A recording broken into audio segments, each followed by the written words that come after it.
Bonjour à tous et à toutes, bienvenue dans ce tout nouvel épisode de Talking Positive Podcast. Et aujourd'hui, on se retrouve avec Solène de Chevigny qui pratique le shiatsu. Et on va discuter de tout ça pendant cet épisode. Bon épisode à tous.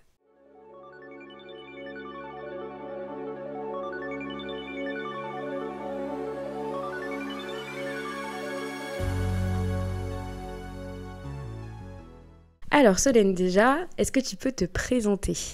Oui, bien sûr. Du coup, initialement, je suis orthophoniste. D'accord. Donc, j'ai fait mes études en Belgique pendant 4 ans. Et j'ai exercé tant en cabinet libéral qu'en cabinet en salariat. Et déjà à l'époque, j'avais intégré l'équithérapie au sein de mes prises en charge en orthophonie. D'accord. Donc, j'avais récupéré des poneys et puis un labrador que j'ai formé à la médiation animale pour l'intégrer donc, dans une prise en charge avec des enfants autistes et polyhandicapés, etc. Et puis aujourd'hui, je suis donc formatrice en shiatsu canin, en shiatsu équin et également praticienne. Donc j'interviens dans toute la région PACA, tant chez les gens quand c'est les chiens, ou dans les écuries pour les chevaux. D'accord. Et du coup, tu t'es formée comment au shiatsu ? Alors, ma mère a monté une école de formation donc il y a une dizaine d'années maintenant. Et je me suis formée, j'ai fini mon cursus avec elle, donc c'est sur 2 ans et demi en équin. On aura le temps d'en reparler. Et donc j'ai fini en juin 2020. Et j'ai commencé à former en tant qu'assistante dans l'école à partir de septembre, donc en binôme avec ma mère. Et puis j'ai été autonome 6 mois après. Et donc aujourd'hui, j'assume donc tous les cours. On est 3. D'accord, vous êtes 3 formatrices. Après, en canin, je suis la seule à dispenser les cours. Donc j'assume seule le cursus. Vous avez de la demande, il y a du monde ? Il y a beaucoup de demandes. C'est vrai que l'école, du coup, ça fait une dizaine d'années qu'elle tourne. Donc il y a le bouche à oreille qui joue. On a au début beaucoup fait des salons. Alors c'est principalement équin à la base. Mais en canin, il y a très peu aujourd'hui de concurrence au niveau des écoles. Et donc ça marche de mieux en mieux. Les gens en parlent, ils sont contents. Donc du coup, c'est vrai qu'on a beaucoup de personnes qui viennent de la part d'eux ou alors le site internet. Ouais. Et du coup, bon, toi, tu nous disais que ta maman, elle était déjà un peu dans le domaine. Du coup, c'est de là que tu as connu le shiatsu.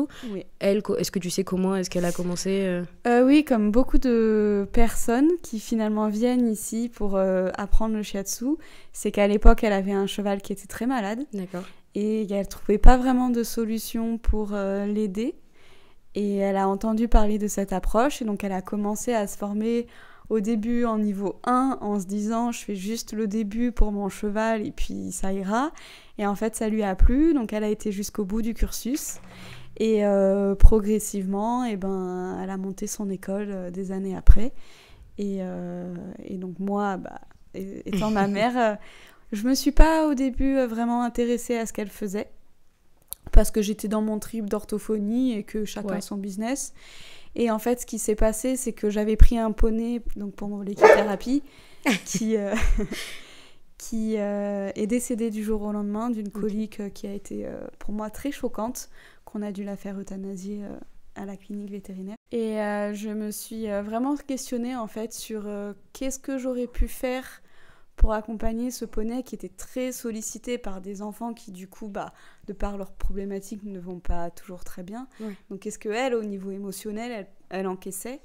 Et j'ai beaucoup culpabilisé, en fait, de pas l'accompagner. J'accompagnais les enfants avec mon poney, mais moi, je soutenais pas l'accompagnement de mon poney.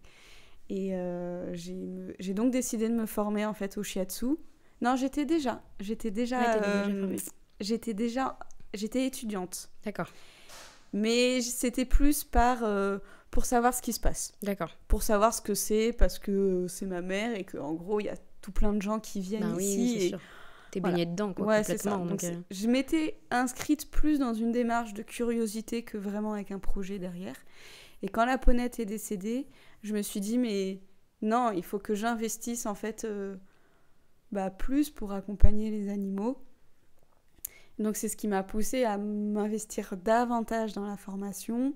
Et ensuite, par la suite, quand ma mère m'a demandé de récupérer, de l'accompagner en tant que formatrice, j'ai accepté et j'ai complètement lâché l'orthophonie pour du coup être à temps plein au sein de l'école. Ok. Tu nous as parlé de niveau. Comment est-ce que ça fonctionne en fait exactement ? Alors pour l'équin, on est sur des formations qui durent 1 an et demi à peu près. Ça va dépendre de la période de quand ça commence, avec une fermeture à Noël pas de cours à Noël et l'été. Ouais. On propose un premier niveau qui est donc de 2 modules, donc c'est 2 fois 2 jours. Où là c'est vraiment ça permet aux personnes d'apprendre des techniques de massage sur leur chien. Donc il est possible de venir avec son chien, ou alors ici sur place on en a 7. D'accord. Donc tous les nôtres sont OK pour être touchés et sans bouger, donc c'est assez facile. Après, il est tout à fait possible de venir avec son chien sous certaines conditions, bien sûr, qu'il soit sociable et oui, du qu'il coup, avec 7 chiens chez vous. Ouais, voilà, puis les poules et les chats. Et oui. Et surtout, au niveau cognitif, c'est pas pareil quand il faut qu'on surveille un chien. Oui. Et on n'est pas à 100% disponible pour l'apprentissage qui est donné. Après, si on gère son chien, il n'y a pas de souci. Voilà. Et donc 4 jours qui permettent donc d'apprendre les premières techniques de massage, la première base de la théorie au niveau de la médecine chinoise et le méridien Vécy qui est celui le plus complet et assez facile d'apprentissage. Donc soit il y a des gens qui arrêtent avec ce package en se disant c'est pour mon chien et moi ça me suffit et c'est très bien. Et après, donc ceux qui veulent s'engager un petit peu plus, on est donc sur 2 fois 7 modules, donc 14 jours au total. Oui, c'est... oui, 7 modules 2 jours, donc 14 jours, c'est ça. Répartis donc sur 1 an et quelques. D'accord. Donc à raison d'une fois par mois. Dans l'idée où quand les personnes viennent sur place, on a donc une alternance de parties théoriques et de parties pratiques. Au début, donc sur les chiens sur place, et une fois qu'on avance dans l'apprentissage, sur des chiens avec lesquels donc, je suis partenaire, des lieux sur lesquels je suis partenaire, donc c'est des élevages, des pensions, des éducateurs ou des propriétaires, des particuliers qui viennent ici, ce qui permet de vraiment travailler sur tout type de chiens qui connaissent pas le shiatsu, qui en ont déjà reçu, qui en ont pas reçu, qui sont craintifs, voilà. Donc voilà. Et à la fin de la formation, on délivre donc un diplôme de shiatsu canin qui est reconnu par la Fédération française de shiatsu traditionnel, donc qui justifie en fait de la qualité d'un enseignement et donc d'une pratique au niveau français. National. Bon, depuis tout à l'heure, on parle de shiatsu, tout le monde ne sait pas ce que c'est. En quoi qu'est-ce que c'est exactement le shiatsu ? Alors, c'est une médecine japonaise, donc c'est issu de la médecine chinoise, donc tout comme l'acupuncture, la diététique chinoise, etc. Mais qui a été plus repris par les Japonais, donc du coup sur une approche qui est un petit peu différente. C'est de la digipression ou de la digiponcture. Donc on va utiliser nos mains, donc principalement le pouce, le majeur ou la paume de main, pour venir faire des pressions sur le chien, que ce soit par des massages ou par ce qu'on appelle les méridiens, qui sont des lignes énergétiques. Donc il y en a 12 qui sont associés, reliés à des organes ou des viscères. Et le but, du coup, quand on fait appel à un praticien shiatsu, le praticien donc, doit faire un bilan du chien par rapport à ce que dit le propriétaire, par rapport à ce qu'il ressent au niveau des différentes techniques mises en place. L'idée étant de trouver quels sont les méridiens et donc les organes qui ont un ralentissement de l'énergie dans le corps. Ouais.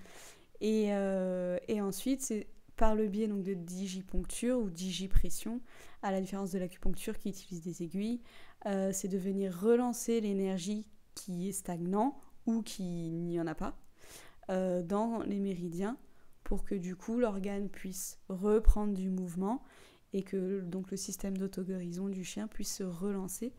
Vraiment la base du shiatsu, numéro 1, ça va être remettre en mouvement le réseau énergétique du chien et du coup qui a un lien vraiment avec le physique, une corrélation plus. Du coup, donc le shiatsu, en général, au Japon, ça a été reconnu comme une profession qu'en 90, et on a commencé à prendre en compte le shiatsu dans le bien-être animalier qu'en 2010. C'est quand même quelque chose d'assez récent en soi. Ouais, alors c'est une pratique en France qui est très très récente dans le sens où c'est Liz Eddy, qui est anglaise, qui formait en Angleterre le shiatsu équin. D'accord. Et elle a amené avec Christelle Pernot en 2001, si je dis pas de bêtises, le shiatsu. Donc ça fait 20 ans, 25 récent. ans, quoi. Donc le shiatsu équin a été amené en France en 2001, et puis il y a une école qui se sont montées, 2, 3, 4. Donc aujourd'hui, on va retrouver pas mal de littérature, un petit peu de littérature sur du shiatsu équin. D'ailleurs, je ne peux que parler du livre qui a été écrit donc par ma mère, où elle reprend toutes les planches. C'est un livre qui se veut très pratique et qui reprend de manière très détaillée toutes les planches de shiatsu sur le cheval. Donc le livre s'appelle Zen Shiatsu, la voie des méridiens, écrit par Claire de Chevigny. Et il n'y a aucune littérature, ou du moins j'en ai pas trouvé, sur le shiatsu canin. D'accord, ouais. Donc c'est un projet d'écrire le même livre que ce qu'elle a produit pour le cheval sur le chien, mais c'est un travail qui est énorme parce que on n'a pas d'écrit sur quoi se baser en fait. Ouais. Donc ça serait une vraie recherche. Mais c'est vrai que déjà, dans le bien-être, tout ce qui est équin, je pense que les propriétaires avaient plus l'habitude d'en prendre soin puisqu'ils étaient montés, ils étaient très sollicités, alors que le chien, ça fait pas si longtemps que ça non plus qu'on s'inquiète de ce qu'il pense et de ce qu'il ressente en soi. Ouais. Alors en équin, c'est vrai que les gens ont plus l'habitude de faire appel au vétérinaire, à l'ostéopathe, au maréchal. Donc le soin du cheval, d'autant plus... Quoique, il y a une différence entre le cheval de loisir et le cheval de sport. C'est sûr. La clientèle ne sera pas la même, et le cheval non plus. Et en chien, c'est vrai que c'est très récent de prendre en compte l'état émotionnel du chien, etc., et le bien-être, et surtout le préventif. Parce qu'aujourd'hui, c'est si le chien va pas bien, il faut vraiment qu'il aille pas bien pour qu'on l'amène chez le vétérinaire. C'est clair. Voilà. Mais on voit quand même des gens qui sont de plus en plus proches de leurs animaux et qui veulent vraiment apporter du confort et du bien-être, ce qui est le rôle premier du shiatsu finalement. Ouais. Donc ça se développe de plus en plus. Et du coup, comment est-ce que ça a été amené de l'humain vers justement l'animal ? Qu'est-ce qui diffère entre les... Ouais. C'est une bonne question. Alors initialement, c'est les vétérinaires qui ont travaillé dessus. Ils ont fait une transposition des planches humaines sur le cheval, du coup, sachant que l'anatomie n'est pas la même et même pas la configuration. Donc ils ont travaillé sur recalquer les planches humaines sur le cheval, mais en prenant en compte en fait d'une anatomie légèrement différente. Donc aujourd'hui, en fonction des écoles vétérinaires sur lesquelles on se base, on peut retrouver des planches qui vont varier parce qu'en fait, il n'y a pas de vérité finalement. Ouais. Donc, Et du coup, quel type d'animaux peuvent bénéficier du shiatsu ? Est-ce qu'il y a une différence entre justement les chiens, les chats, les chevaux, etc. Alors, tous les animaux peuvent bénéficier du shiatsu, vraiment tous. C'est vrai qu'après, la demande va se tourner plus auprès des chevaux et des chiens parce que c'est ce qu'il y a le plus dans les familles. Le chat, un petit peu, mais le chat, c'est encore différent parce que le toucher va être pas le même. Dans ma clientèle, j'ai déjà eu des lapins. Okay. Et après, j'ai des collègues qui se sont formés dans tout ce qui est NAC, qui interviennent auprès de zoos, auprès de cirques, auprès de reptiles, etc. Mais c'est pas c'est pas le plus développé, mais en tout cas, c'est quelque chose qui existe et peut-être, pourquoi pas plus tard, on verra si ça se développera un petit peu plus. Est-ce que c'est une pratique, du coup, qui est préventive ou qui peut être utilisée en complément de soins vétérinaires ? Alors, c'est initialement une méthode, une approche qui est préventive. En Chine et au Japon, à l'époque, on ne payait le médecin que si on n'était pas malade. Ouais. Et il y a vraiment cette idée de travailler en amont pour aller bien. Donc, c'est vraiment la philosophie en fait qu'on essaye d'enseigner ici à l'école. Mais malheureusement, dire aux gens Faites appel à un praticien shiatsu quand votre animal va bien. Bah oui, c'est clair. Ici en Occident, c'est très difficile. Donc, dans l'idée, mais il y en a, hein, il y a des gens qui ont compris cette démarche et qui font appel à moi ou à mes collègues en préventif. Et on est sur chaque changement de saison, donc 4 fois par an. Dans l'idée où en fait le corps va être sollicité différemment parce que c'est les climats qui vont le plus dérégler en fait le réseau énergétique. Et donc à chaque saison, on change de climat. Et donc c'est de préparer les méridiens et les organes associés au climat à venir pour qu'ils puissent être en bon état, bonne santé à l'arrivée de la saison. Et donc ça inclurait en fait de faire 4 séances par an à chaque intersaison, sachant qu'il y a un calendrier légèrement différent par rapport au calendrier occidental. Ouais. Voilà. Et du coup, une séance de shiatsu, ça coûte combien environ ? Ça va dépendre de la région. Ouais. Nous, ici, en région PACA, sur le chien, on est autour des 60 € la séance. Donc ça reste quand même quelque chose d'assez abordable. Voilà, ça reste très abordable dans le sens où c'est aussi préventif pour que l'animal aille bien. Donc dans l'idée, ça peut réduire les frais vétérinaires. Oui. Et puis si c'est 4 fois par an, on n'est pas sur un budget qui est énorme. Oui, c'est clair. Et du coup, est-ce que tu travailles avec des vétérinaires ou des professionnels dans ta région en collaboration ? Alors, les vétérinaires, il y en a qui sont très ouverts à ça. On a d'ailleurs ici une grosse clinique vétérinaire qui recommande le shiatsu, donc qui nous recommande auprès de clients. Ouais. Il m'est déjà arrivé d'intervenir sur des chevaux avec des pathologies un peu sévères, recommandées par la clinique vétérinaire. Okay. On a beaucoup aussi de stagiaires qui sont déjà vétérinaires et qui viennent se former pour avoir une approche différente et complémentaire. Ouais. Et j'ai oublié la question. Est-ce que tu collabores avec d'autres professionnels aussi ? Voilà. Donc on est recommandé par les vétérinaires. Après, moi, je m'entoure au quotidien d'ostéopathes et animaliers. Et pour les chiens, tout ce qui est éducateur, éleveur. Donc ça, c'est vrai que c'est des partenariats qui sont assez riches dans le sens où du coup, nous, on accompagne les chiens, que ça soit pour le bien-être, que ça soit la reproduction. Et puis, ça permet aussi de faire découvrir le shiatsu, à ouvrir en fait au plus large public possible. Ouais. C'est super intéressant aussi avec les ostéopathes de travailler à 4 mains parce qu'on a une approche qui est différente mais très complémentaire. Oui, d'ailleurs c'est vrai que dans la médecine humaine, on a souvent des ostéos qui vont pratiquer certaines petites choses du shiatsu. Moi-même, je me suis formée en ostéo. Alors, j'ai pas fait les écoles sur 5 ans, mais j'ai fait des postes formation ouverts aux professionnels, animaliers ou humains d'ailleurs. Et dans mes séances, j'inclus des techniques de type ostéo. Et c'est vrai que il y a une balance entre le shiatsu et l'ostéo qui est très intéressante parce que la manip shiatsu va permettre de faire des libérations au niveau ostéo et inversement. Donc c'est super. Après, pour les personnes qui souhaitent essayer le shiatsu et qui sont déjà accompagnées en ostéo pour leurs animaux, il est important de laisser au moins 3 semaines entre chaque séance. Oui, histoire que ça n'interfère pas entre... C'est ça, pour vraiment qu'il y ait une intégration qui se fasse au niveau du corps de l'animal et pas qu'il y ait un trop-plein d'informations. Ouais, ok. On va parler un petit peu plus des effets physiques et émotionnels. Est-ce qu'il y a des causes principales que tu remarques dans une consultation ? Des choses qui vont souvent revenir comme problème chez les animaux ? Alors, les demandes principales au niveau des chiens, au niveau physique, je dirais les boiteries. D'accord. Les problèmes de peau, les léchages compulsifs et les troubles digestifs. Ouais, donc quand même, tu arrives à voir plusieurs fois souvent... Ça, c'est la demande pour laquelle les gens nous appellent. D'accord, ouais. C'est pas forcément les choses qui... Du coup, ça peut ressortir. Ouais.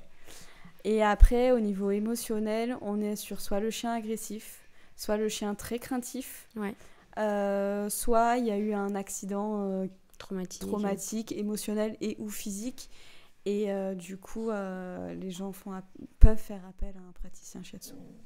Et quels sont les bienfaits les plus courants observés justement après une séance ? La relaxation, la mobilité Ouais, alors déjà le bien-être et la détente générale. C'est vrai qu'il y a certains chiens en début de séance qui se laissent pas trop toucher, pas trop approcher.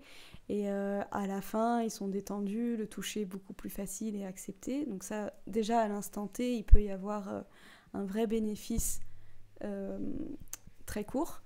Et après, à long terme, on est vraiment sur... Au niveau physique, une meilleure gestion articulaire, musculaire, digestive. Et au niveau émotionnel, un relâchement en fait, parce que ça agit vraiment sur toutes les fonctions physiologiques, que ça soit ostéo-articulaire, musculaire et, je l'ai déjà dit, mais digestive, reproducteur, lymphatique, le système nerveux autonome, le système nerveux central, enfin on touche vraiment à beaucoup de choses, donc c'est assez varié, ouais. Alors justement, tu as un peu devancé ma question, puisque la prochaine c'était, est-ce que c'est pas trop compliqué justement de manipuler les animaux? Est-ce que t'as pas peur de la morsure, du coup? Aïko. Alors, on enseigne à l'école, et du coup je fais dans ma pratique déjà tout ce qui est les signaux d'apaisement du chien. Ouais. Donc vraiment le comportement et le langage du chien pour prévenir justement et être à l'écoute de l'animal. Et on travaille aussi beaucoup sur soi, que ça soit dans la respiration, dans l'ancrage et dans l'état d'être du praticien. Donc déjà, nous, ça nous permet aussi d'être plus posés et plus dans nos baskets, en fait, pour vraiment essayer, et c'est le but, parce qu'il y a vraiment un savoir-faire et un savoir-être qu'on enseigne dans l'école. Et ça permet de se mettre en résonance avec l'animal. Ouais. Moi, je ne mets pas de muselière. Par contre, sur des chiens qui peuvent être assez agressifs, je suis très très à l'écoute des signaux d'apaisement. Dans ma position, je vais aussi vraiment me mettre en sécurité avec un visage pas proche. Oui, forcément, c'est clair. C'est pas proche de la gueule, avec toujours un œil sur le chien.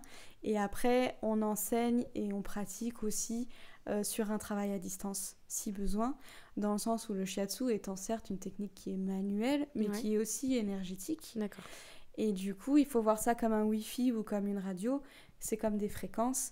Donc la fréquence, on peut la connecter sans touchant le chien, mais aussi en se mettant légèrement à distance. Donc ça s'apprend.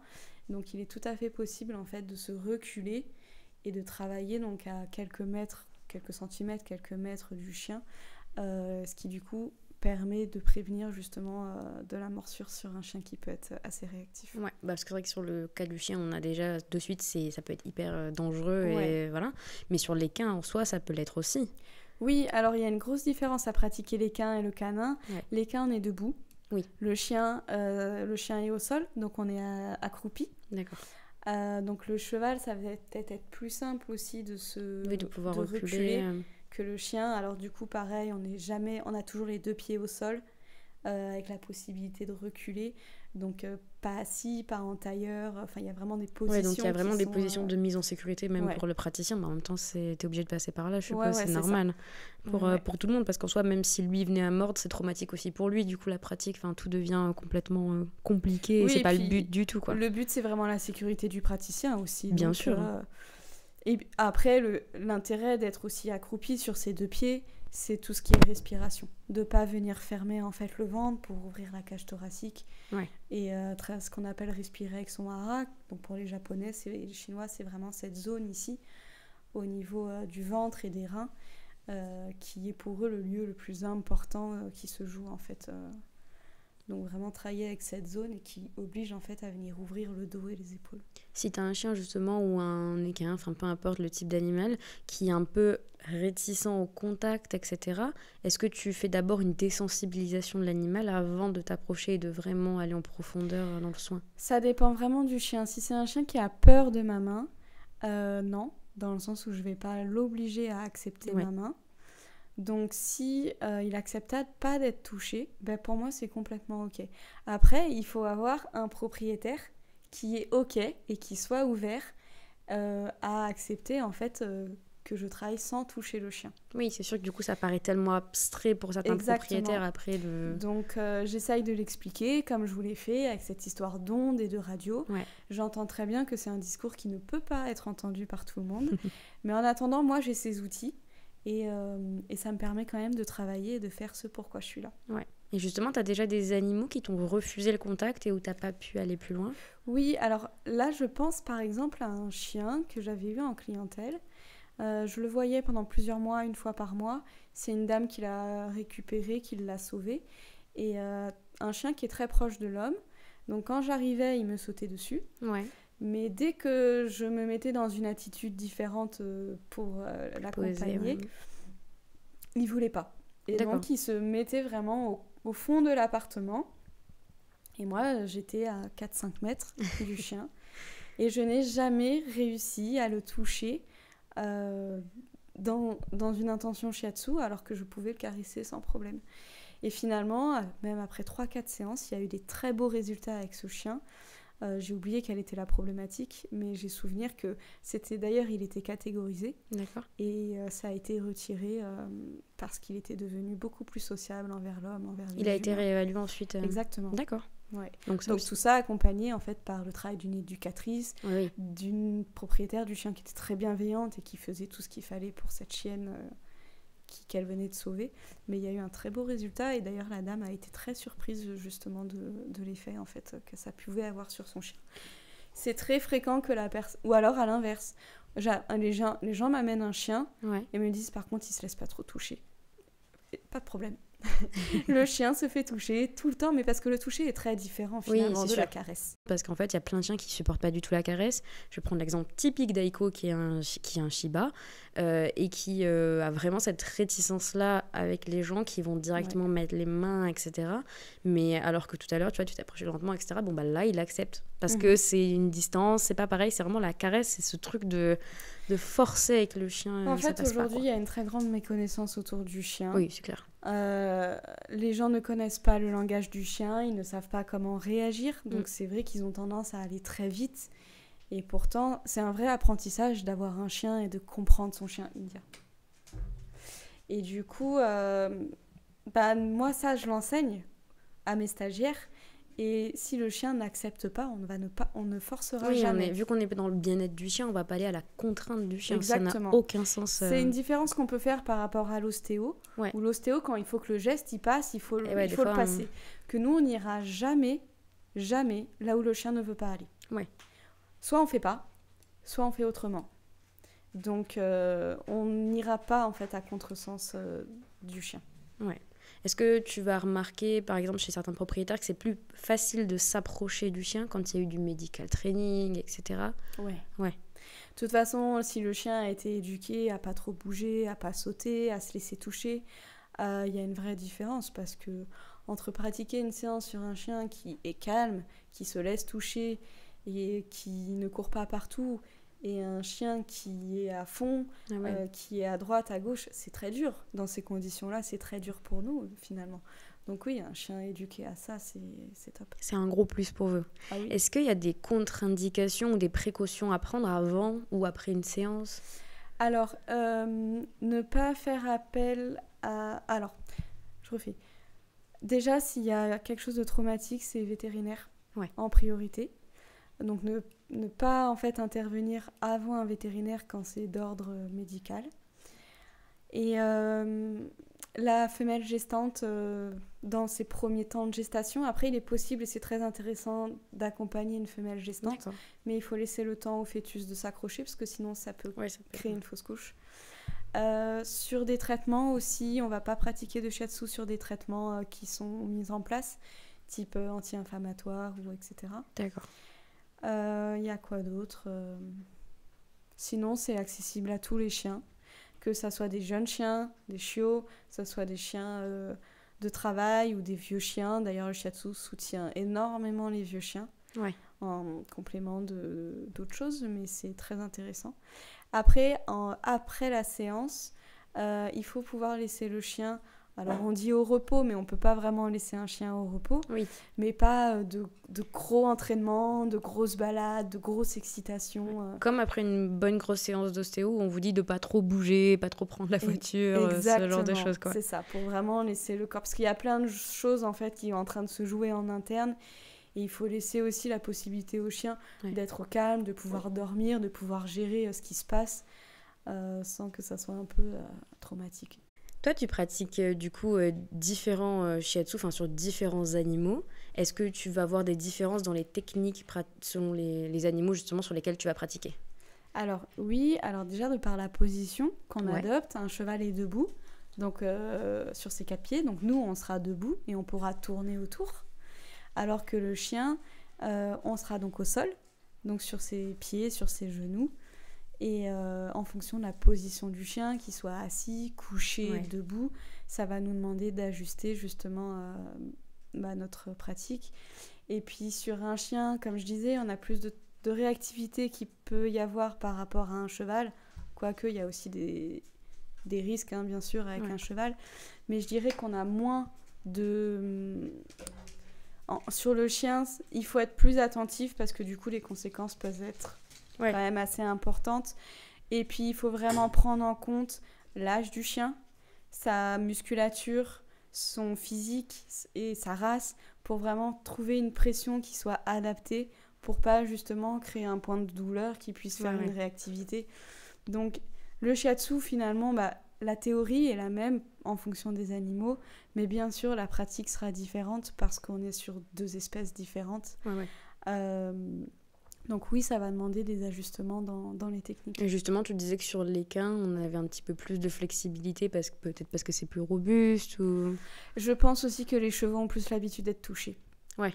Ils ont l'habitude d'être pansés, d'être manipulés, d'être bougés à droite, à gauche, d'être tenus par une longe, d'être immobiles, d'être attachés, de ne pas bouger, d'être accompagnés par des vétérinaires, des maréchals ferrants, des podologues, des dentistes, des ostéopathes, que le chien, finalement, a peut-être moins tout ce contact autour de lui. Mais carrément. Aujourd'hui, beaucoup de personnes ont un chien, ils vont le caresser le dos et la tête. Et on va pas sur le ventre, on va pas sur la queue, on va pas sur les pattes. Et donc, le chien, en effet, peut être beaucoup plus réactif au toucher parce qu'il n'a pas l'habitude, tout simplement, en fait. Donc, c'est pas que le cheval est plus robuste, c'est qu'il a peut-être plus l'habitude d'être manipulé. Ouais, ok. Est-ce que tu as des races ou des profils plus réceptifs que d'autres? Poils longs, poils courts Alors, nous, en tant que praticiens shiatsu, c'est sûr que c'est plus facile sur le poil court. D'accord. Parce qu'il y a quand même des repères anatomiques qu'on va venir chercher. Donc, sur poil court, c'est plus facile. Après, tout est possible, bien sûr, sur poil... C'est pas parce que le chien a poil long que ça fera une séance moins bien qu'un chien poil court. D'accord. Et c'est pour ça que, d'ailleurs, ici, à l'école, on a donc 7 chiens. On a du Jack Russell, Yorkshire, jusqu'au Patou, au Beauceron. Donc des petits, des grands, des vieux, des jeunes, pour que les stagiaires puissent apprendre sur tout type de chien. Ouais. Aujourd'hui, je dirais que la plus grosse demande, pour moi en tout cas, ça sera sur ce qu'il y a beaucoup. Donc les Golden, les bergers australiens, les Staffy, les Shiba. Donc ça reste quand même des chiens, malheureusement, qui sont beaucoup élevés, je vais dire, de masse, parce que ça répond à une demande, mais du coup qui peuvent avoir des problèmes physiques, émotionnels. Mais ça, c'est un problème d'élevage. Oui, c'est ce que j'allais te dire. Là, ça rejoint vraiment bien choisir son élevage, un élevage éthique qui fera les bonnes choses dès le départ, donc, etc. Faut pas s'attendre à ce que le shiatsu soit magique. Oui. Parce que ça dépend de tellement de conditions, en fait. Est-ce que tu peux nous expliquer comment ça se déroule une séance type à peu près Oui, alors du coup, la personne appelle, prend rendez-vous. Oui. Donc moi, je me déplace. De temps en temps, les gens viennent ici. D'accord. En fonction aussi de la distance à laquelle ils sont, de la possibilité de déplacer le chien. De l'animal, je suppose aussi. C'est peut-être plus facile que toi tu y ailles pour un cheval. Alors moi, j'aime bien y aller. Alors pour le chien, j'aime quand même bien y aller parce que ça permet de voir le chien dans son environnement. Ouais. Que déjà pour lui, c'est plus simple parce qu'il sait où il est, il a ses repères et puis surtout, moi, de voir ce qui est mis en place. Oui, c'est sûr, ça doit être intéressant à voir. Voilà. Après, il y a le côté quand même où on va chez les gens. Ça peut être assez intrusif. Ouais. Il faut faire un travail là-dessus aussi. Mais bon, c'est que la personne est OK de toute façon pour qu'on aille chez elle, quoique il y en a sur qui on restera dans le jardin. D'accord. Voilà. Donc la personne nous dit pourquoi est-ce qu'elle nous appelle, si le chien a un problème ou pas. Ouais. Après, on a toute une anamnèse, donc quelles sont ses activités, qu'est-ce qu'il mange, qu'est-ce qu'il fait, à quel rythme est-ce qu'il est sorti. Pourquoi vous avez ce chien, depuis quand vous l'avez, etc. Ce qui déjà nous permet, dans un premier temps, de faire un peu un point. Enfin, toutes ces données d'anamnèse, on va les mettre en relation avec la théorie. Par exemple, malheureusement, un chien qui mange des croquettes de très mauvaise qualité, on peut se douter que le système digestif, il sera pas top. Donc peut-être que les méridiens type estomac ou rate, vont être plus... voilà. On va pas trop se focaliser sur le problème qu'énonce le propriétaire parce que ça, c'est une conséquence. Ouais. Et ce qui nous intéresse, c'est la cause. Donc, comme je disais, on va faire un bilan. Donc, on va avoir des observations visuelles. On va avoir un premier toucher qui permet de prendre contact avec le chien, de voir s'il y a des zones qui sont chaudes, qui sont froides, qui sont dures, qui sont molles, etc. Et après, on aura vraiment tout un bilan énergétique sur des points spécifiques qui permettront de voir où sont les vides énergétiques. Et donc, moi, dans la pratique que je fais et que j'enseigne, qui est donc le Zen Shiatsu Masunaga, on va prendre les 3 méridiens les plus en vide et on va du coup travailler sur ces méridiens dans leur globalité pour relancer l'énergie. Donc là, c'est un mélange entre des techniques de massage et donc des techniques de digipression. Après, chaque praticien y ajoute sa propre note. Donc moi, c'est très tourné vers l'ostéopathie, mais on peut allier aussi sur intégrer de la com animale, du décodage émotionnel, des techniques de fascia aussi, ça se fait beaucoup, l'utilisation des fleurs de bac, etc. D'accord. Donc c'est vrai qu'en fait, il y a autant de pratiques shiatsu que de praticiens shiatsu, j'ai envie de dire. Mais la base, ça va être celle-ci, donc alternance de massage et de pression. Et ensuite, donc, il y a un retour au propriétaire sur j'ai travaillé ce que tu travaillais, ça, et puis peut-être des recommandations de type le système digestif était pas top, qu'est-ce que vous donnez comme croquette, peut-être que ça peut être intéressant d'en changer. Donc on n'est pas là pour en fait culpabiliser les gens, mais vraiment pour les accompagner pour un mieux-être du chien. Et après, c'est aussi pour ça que c'est intéressant de travailler avec des éducateurs, parce que certains problèmes n'est pas de type shiatsu, mais plus éducation. Un chien qui saute sur les humains, je peux aider, bien sûr, mais il y a quand même un fond éducatif derrière où moi, je n'ai pas action dessus. Donc voilà, c'est accompagner aussi la personne dans qu'est-ce qui peut être mis en place pour que le chien aille mieux. Et après, dans ma pratique, j'aime aussi rappeler, donc mettre un petit SMS à la personne 1 semaine, 10 jours après, pour prendre des nouvelles du chien. Voir comment ça s'est passé, comment il a réagi, c'est tout ça. Et bien sûr, s'il y a le moindre souci, je reste disponible pour que les gens m'appellent, parce que il est possible en fait qu'il y ait des effets secondaires, ce qu'on appelle un effet rebond, où finalement le chien va être très fatigué, ou va refuser un repas, ou va se mettre à couler des yeux, ou va être incontinent. Enfin, c'est des réactions du corps qui sont des émonctoires, où en fait le corps est en train de travailler, et ça peut un peu impressionner finalement le propriétaire du chien. Et donc très souvent, il nous appelle de « Qu'est-ce qui se passe ? Qu'est-ce que vous avez fait à mon chien ?» Et c'est quelque chose qui est tout à fait normal, et en fait qui va durer... c'est pas à tous les chiens, hein, bien sûr, il y en a, ils s'en sortent très bien.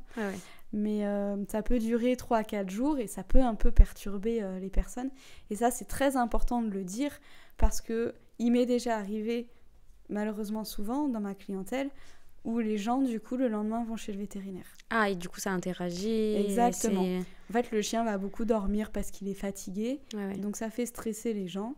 Ils amènent chez le vétérinaire. Non, mais un petit peu comme en fait quand l'humain va à l'ostéo, on prévient. Souvent, on nous dit attention, dans les 3 jours qui vont suivre, peut-être que du coup vous aurez plus mal au dos, mais ça va se décaler sur les hanches parce que vous essayez de rééquilibrer un petit peu les hanches, etc. Exactement. Donc ça fait bouger tout le corps et tout se réaligne un petit peu en fait. C'est un peu ça. Exactement. D'ailleurs, c'est pour ça qu'aux stagiaires, on leur propose très fortement d'être accompagnés par des praticiens shiatsu humains pour que déjà eux, ils aillent bien dans leur corps, et donc ça sera des bons praticiens, mais surtout pour voir ce que l'effet que ça fait sur le propre corps. Et ça me fait penser à une stagiaire qui a reçu une séance et qui a été courbaturée pendant 24 heures. Et elle me le disait, je l'ai vu le lendemain, elle me dit « Je suis toute courbaturée, franchement, je comprends que les animaux, il faut les mettre au repos, parce que si c'est ça, j'aurais pas envie d'aller courir un marathon, quoi. » Donc...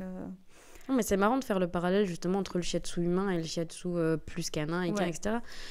En même temps, c'est qu'un pas, les deux sont liés. Donc c'est super intéressant de travailler le binôme, de toute façon, parce que y a d'autant plus chez le chien qui est à la maison, il fait partie du foyer.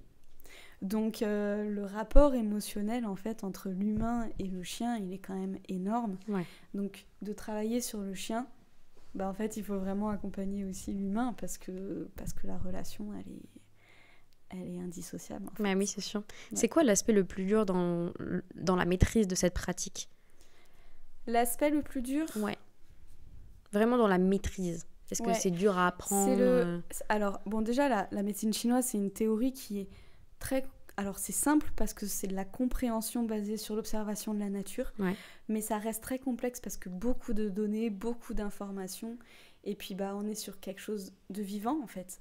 Donc, du coup, il faut pouvoir adapter, oui. ajuster ses connaissances par rapport à l'animal qu'on a en face de soi. Par contre, ce qu'il y a pour moi de plus dur, c'est le savoir-être. D'accord, ouais. Le savoir-faire, on apprend, on pratique, et c'est comme tout en fait. Mais le savoir-être, c'est encore très différent, et c'est ce qui fait d'un bon praticien, et Ouais. surtout ce qui nous protège, nous, en tant que praticiens, c'est d'être bien en fait avec soi-même, d'être ancré dans ses pieds, dans une respiration qui est la plus juste, déjà pour se protéger au niveau énergétique, mais surtout pour être en connexion avec le chien sur la même fréquence, sur la même vibration. Et ça s'apprend, mais ça se vit. Et puis, on peut être très vite interféré par des pensées, en fait, la liste de courses, le quotidien. Oui. Et il faut vraiment réussir à se recentrer sur ce qu'on est en train de faire pour être en communication avec l'animal sur lequel on est. Bah c'est sûr que quand on voit, ne serait-ce que quand on croise un propriétaire, par exemple, qui va avoir une réticence sur les chiens, qui va être tendu, stressé, quand on voit comment l'énergie du propriétaire, jusqu'au elle influe vachement sur le chien, qui lui aussi va être méfiant du coup parce que son humain est aussi méfiant, etc. J'imagine même pas du coup quand un praticien qui connaît pas forcément se rapproche de lui, s'il est en stress, là c'est la panique pour tout le monde quoi. Ouais. Mais c'est vrai que malheureusement, et je sais que tu en as parlé avec Minoy parce qu'on en a reparlé par la suite, de comment est-ce qu'on met des clivages aux chiens, de attention les malinois, attention les staffy, attention les machins. Et en fait, finalement, non, c'est pas un problème de race, c'est un problème de personnalité, d'individualité. C'est vraiment hyper individuel. C'est ça. Donc ça, c'est aussi une chose que j'essaye vraiment d'enseigner à mes stagiaires, c'est tous les chiens sont différents, tous.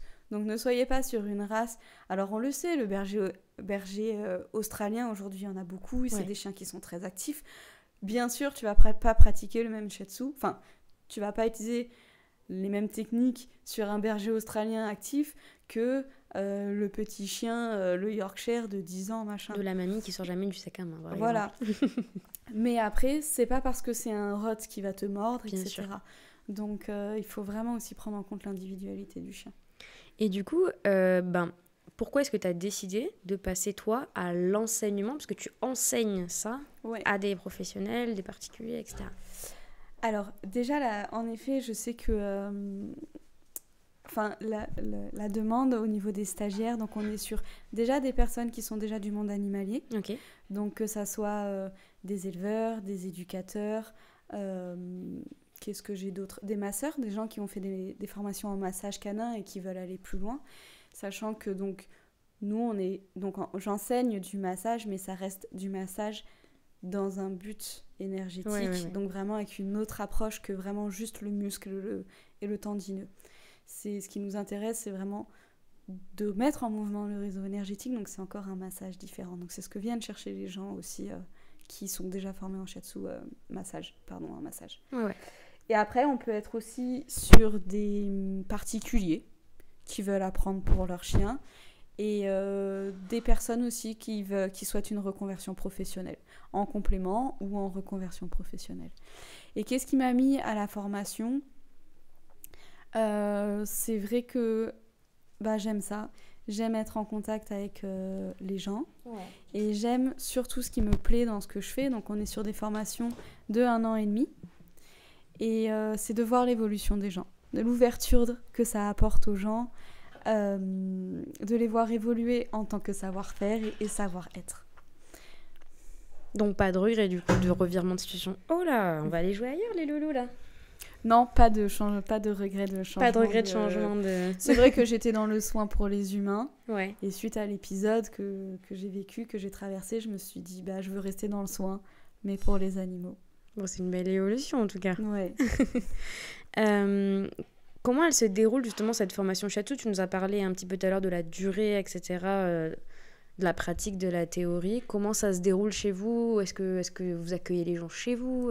On a un haras. Ouais. Donc sur place, on a 7 chevaux, enfin 5 chevaux, un poney et un âne. Ouais. Parce que pareil que pour le chien, on essaye de proposer un panel assez large de l'âne, du petit poney qui fait 1 mètre, du cheval de sport, parce que donc moi-même je suis cavalière et je fais de la compétition. Et puis on a des retraités, etc. Et donc on a les 7 chiens également. Donc les gens viennent sur place, nous donc on a les animaux sur place. On a une pièce qui est vraiment dédiée à l'accueil des stagiaires, donc il y a un parking, on a une cuisine, on a des toilettes, etc. Et donc c'est une alternance en fait. On essaye vraiment, donc c'est que du présentiel. Ouais. Et on essaye vraiment d'alterner la pratique et la théorie. Donc on voit quelque chose en théorie et d'avoir les animaux sur place, ça permet vraiment de pouvoir mettre en pratique directement, ce qui est assez intéressant. Et comme je disais, plus tard dans l'information, on va travailler donc à l'extérieur, donc soit des écuries, soit des lieux où il y a d'autres chiens, d'autres chevaux. Et donc là, c'est vraiment sur le 2e jour où on voit la théorie, on pratique sur mes animaux et ensuite on va mettre tout ça sur place sur d'autres animaux qu'on connaît pas et qui ont surtout plus besoin de shiatsu que les miens qui sont touchés tous les jours. En même temps, c'est sûr que ça paraît très dingue de faire une formation de ce type-là en distanciel pour le coup. Alors, ça existe, oui. Mais ça paraît dingue de justement apprendre la pratique, le toucher, etc. sans le faire pour de vrai, ça doit être très compliqué. Alors là, tu me lances sur un sujet qui justement aujourd'hui est très d'actualité. Ouais.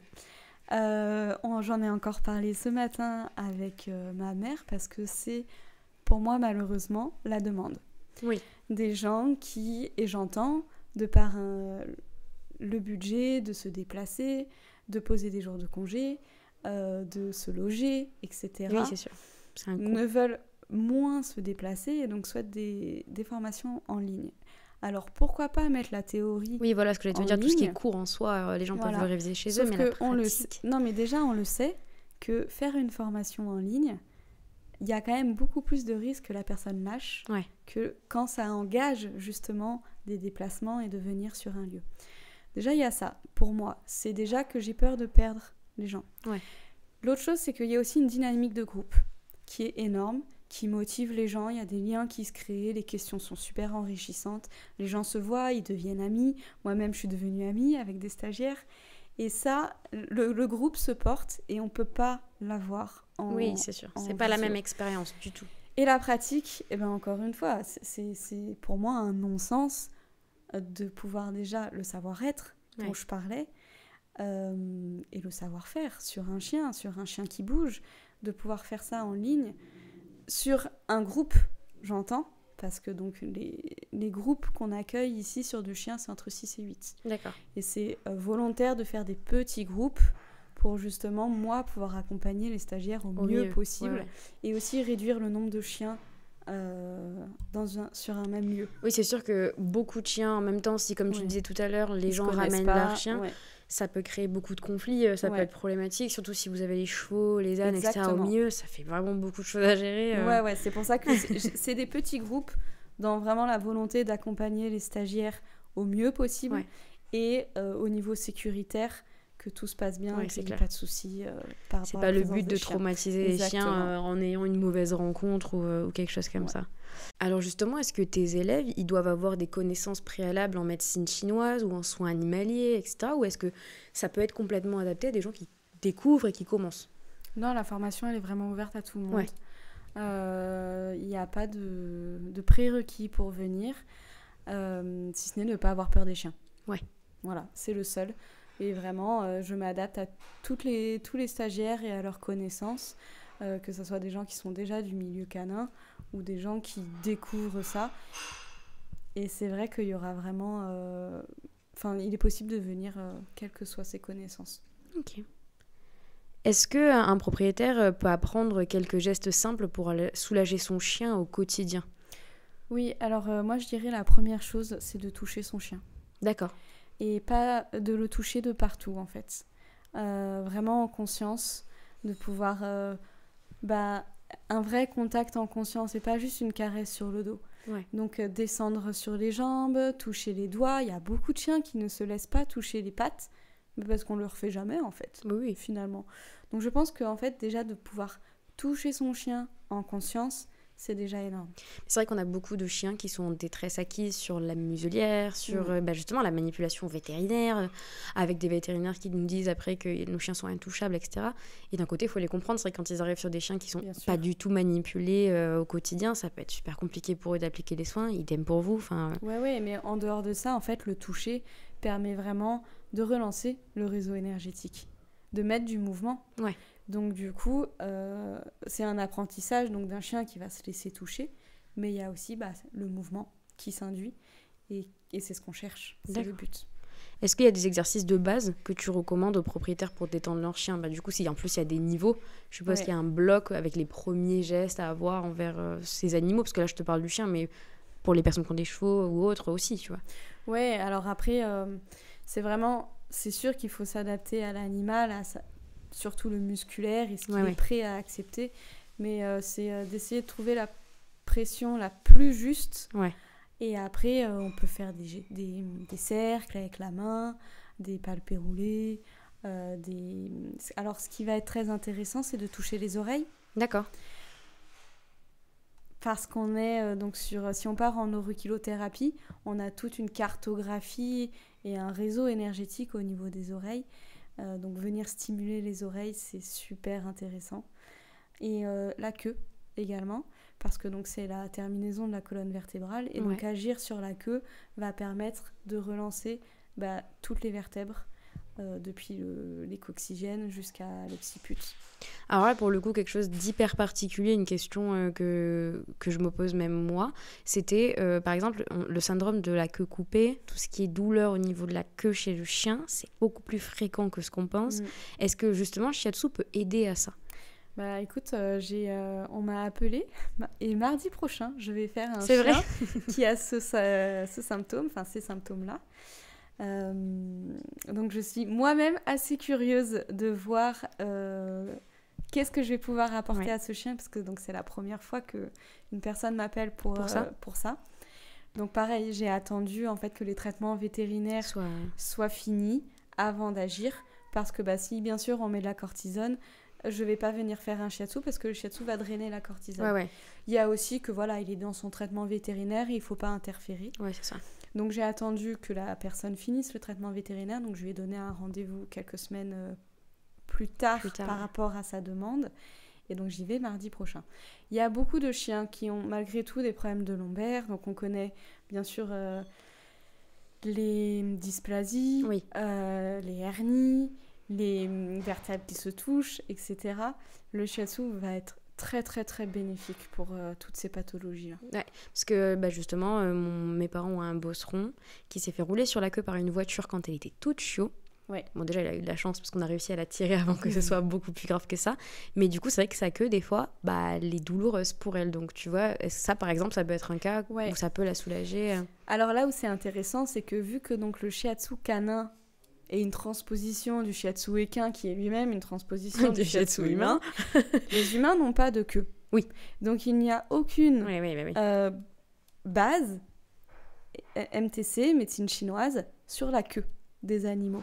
Mais ça ne veut pas dire qu'il n'y a rien sur la queue. Et oui, c'est sûr. Juste dans la littérature, on n'en parle pas, parce qu'en humain, il n'y a pas. Donc à découvrir, quoi, en gros. Donc à découvrir.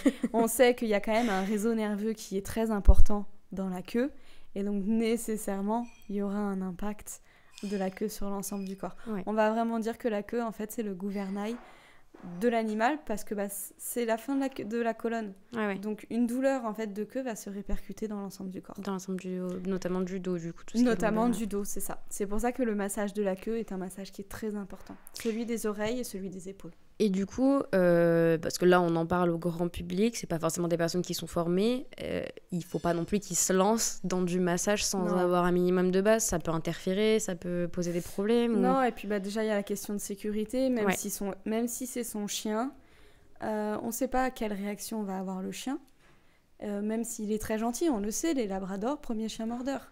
Ouais. Ah oui, parce qu'en Donc, fait, on a tellement l'impression que c'est le chien qui nous mordra jamais exactement. que les gens, ils vont franco. Alors Donc, que... il y a plein de gens qui massent leur chien sans connaissance, Oui. bien sûr. Mais si on veut aller un petit peu plus loin, c'est sûr qu'il faut se former parce qu'il y a vraiment des gestes des gestes précis, techniques, c'est pas comme ça. Voilà. C'est ça. Petit message de sensibilisation au passage. Comment est-ce que le shiatsu, il est perçu en France? On en a parlé vite fait, mais on va rentrer un peu plus dans le détail. Alors c'est aujourd'hui une approche qui est encore pas très connue, quoique elle se développe de plus en plus parce que les gens vont de plus en plus vers des approches alternatives. Ouais. Médecine douce. Médecine douce, etc. Donc dans ma clientèle, c'est beaucoup des gens qui le font sur les humains et qui veulent essayer sur les chiens, ou alors le bouche à oreille, ou alors recommandé par d'autres professionnels. Donc c'est vrai que le shiatsu est de plus en plus connu, mais ça reste quand même beaucoup moins connu que l'ostéopathie ou etc. Donc c'est pour ça qu'aujourd'hui on essaye, donc nous on est agréé auprès de la Fédération française de shiatsu traditionnel et un syndicat de shiatsu animalier qui essaye de faire reconnaître en fait le shiatsu au niveau national et donc qui intervient sur des salons bien-être, sur des salons du cheval. Ils ont été à Cheval Passion ici à Avignon, etc. Et il y a des choses qui sont mises en place pour justement faire découvrir le shiatsu à un plus large public finalement. Justement, c'était ma question d'après. Est-ce qu'il y a une réglementation spécifique qui encadre votre pratique? Alors non. Ok. Si demain tu veux monter une école de shiatsu, c'est tout à fait possible. C'est pour ça qu'il y a donc une fédération et un syndicat.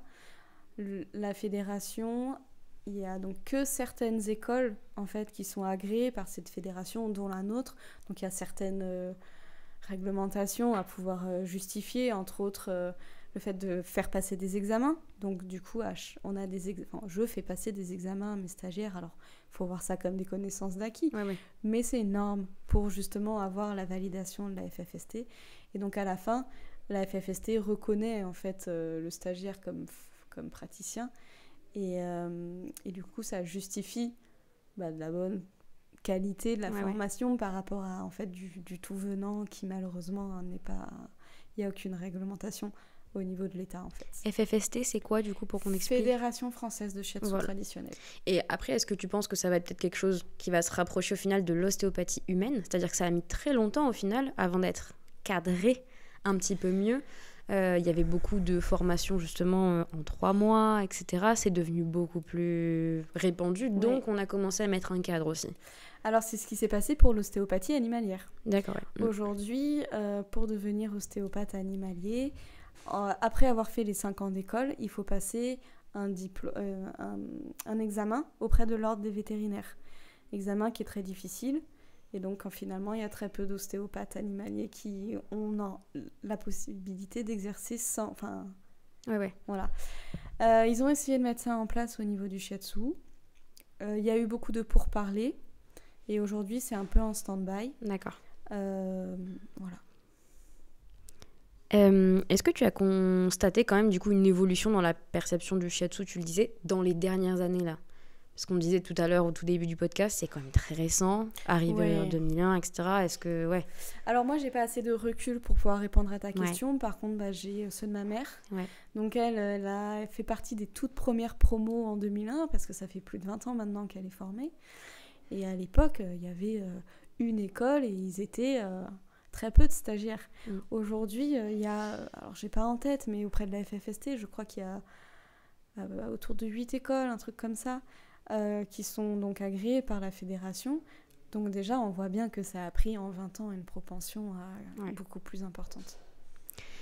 Est-ce qu'il y a des pays dans lesquels les pratiques sont un petit peu plus répandues? Du coup, on parlait du Japon, vu que ça a pris un petit peu plus ni vers là-bas. C'est vrai qu'ils s'en servent, en tout cas, beaucoup plus au quotidien.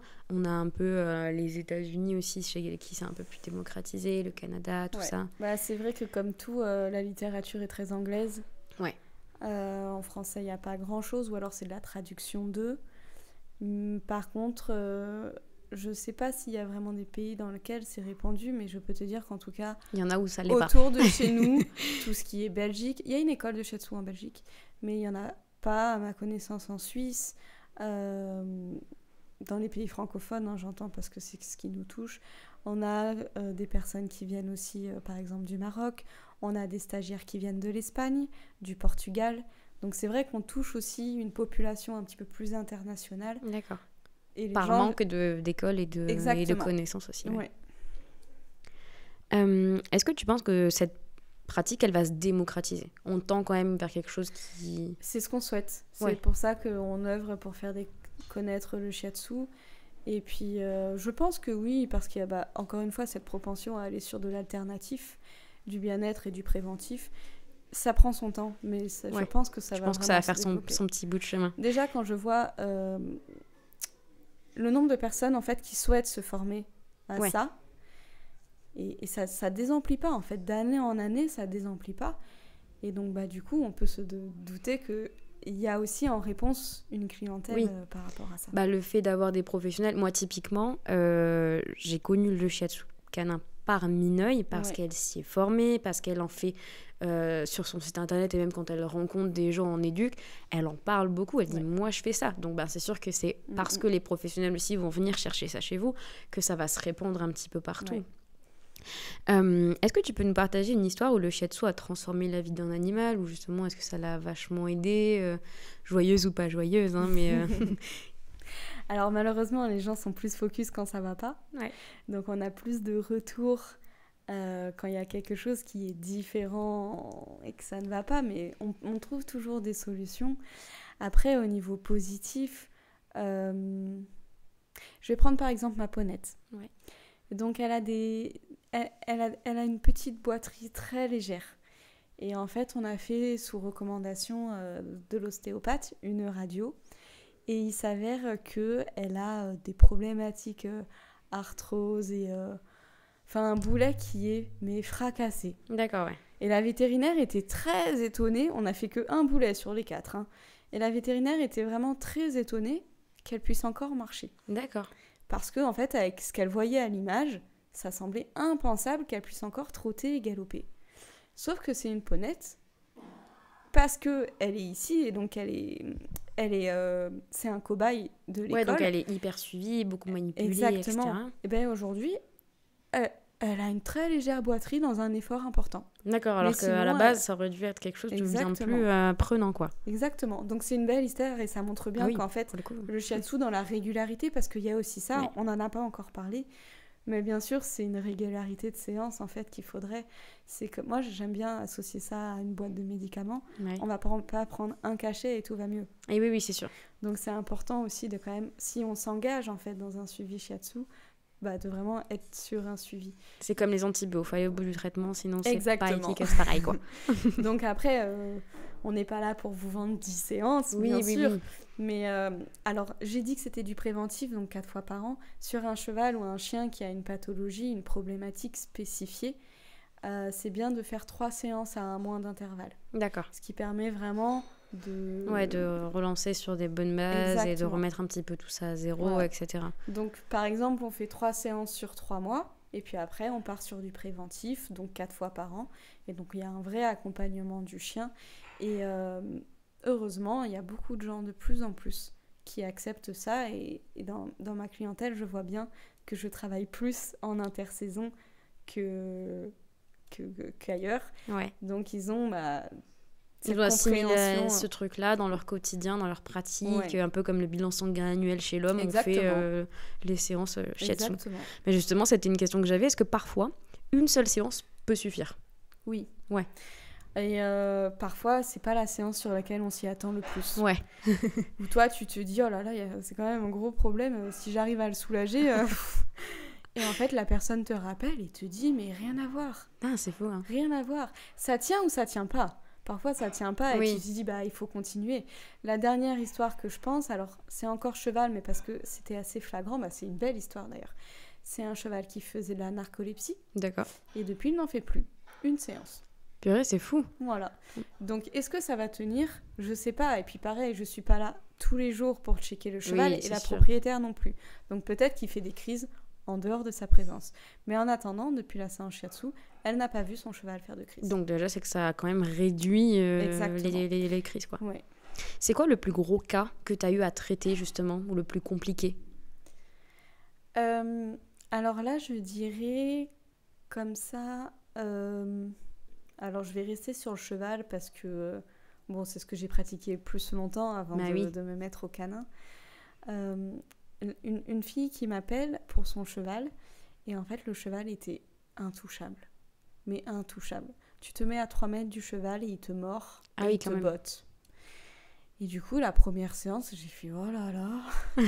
Ça va être dur. Ça va être dur. Donc, j'ai travaillé complètement à distance, comme je l'ai expliqué tout à l'heure. Et en fait, à la fin de la séance, j'ai pu un petit peu toucher le cheval. D'accord. C'était déjà a priori pour la propriétaire, mais surtout pour la propriétaire en fait, que je puisse toucher ce cheval. Ouais. Parce que même pour elle, c'était difficile. Et elle m'a rappelé quelques mois après, donc je suis revenue. Et ça a été une super belle histoire parce que j'ai pu toucher 80%. Ouais, donc une belle évolution. Entre tu t'approches pas à 3 mètres. Mais c'est vrai que la première séance, pour moi, elle m'a vraiment obligée à être très attentive parce qu'il y avait un réel danger de sécurité et surtout un énorme mal-être en fait. Et puis ça peut être super frustrant en plus pour toi de pas pouvoir aller l'aider alors que tu sais que tu peux potentiellement faire quelque chose. Je sais que mon travail à distance est tout aussi efficace qu'un travail sur le corps, même si c'est dans son corps qui va pas parce qu'il n'accepte pas qu'on le touche.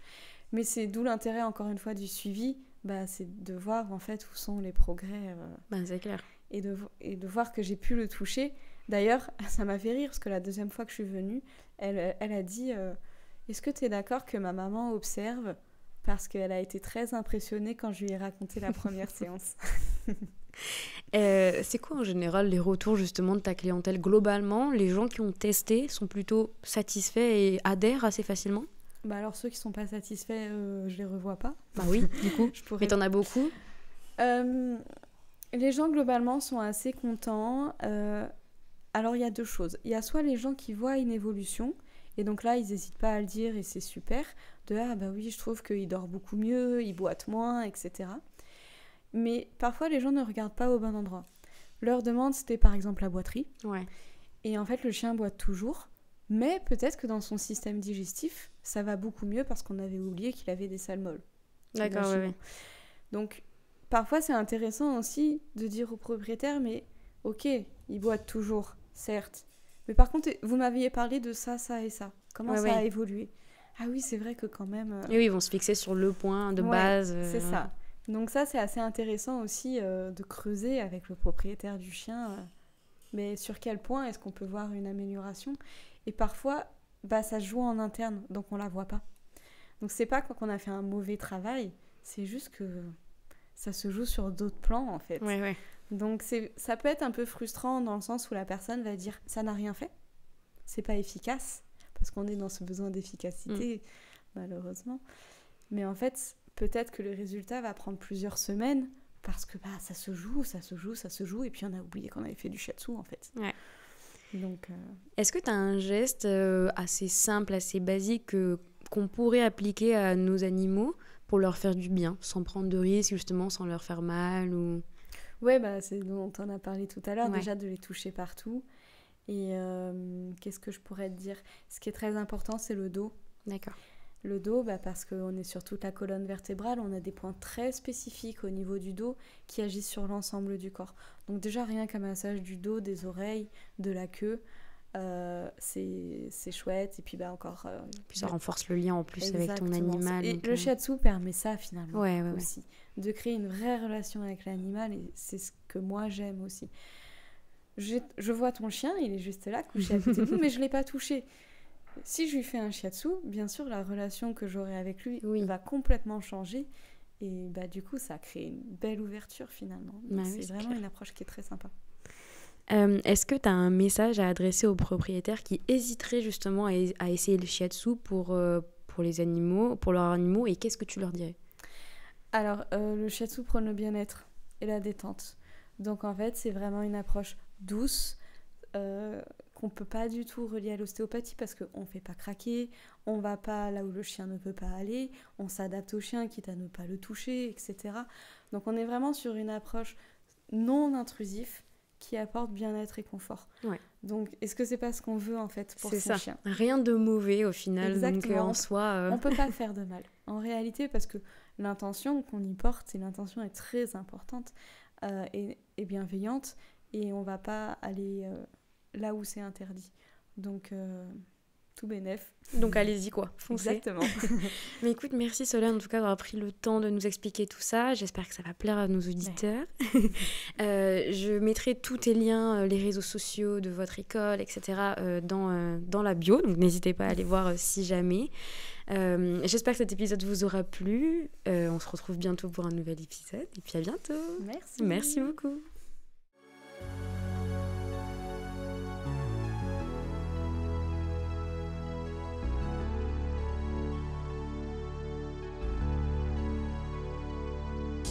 Time.